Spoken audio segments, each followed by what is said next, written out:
Hello বন্ধুরা, শুভ দুপুর। তোমরা সবাই কেমন আছো? আশা করি ভালোই আছো। আমিও ভালো আছি। দেখো আজকে কি রান্না করলাম।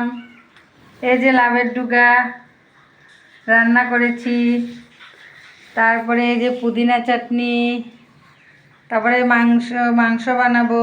আমার হাজব্যান্ডে মাংস এনেছে, এই যে আলু ভেজে নিলাম। তারপরে দেখো কত মজার রেসিপি আজকে। এই যে দেখো দেখো তো, আমি যে মাংসতে মরিচের গুঁড়া দেইনি, খালি হলুদ দিয়ে বানাই। দেখো তো কীরকম হয়েছে, ভালো হয়েছে কিনা তোমরা সবাই কমেন্টে জানাবে। দেখো আজকে এখন এত বৃষ্টি হচ্ছে, ছেলেটা স্কুল থেকে এসেই পড়বে, রান্না করতে দেরি হয়ে গেল, এখন এসেই পড়বে। হুড়োতাড়ি করে রান্না করছি।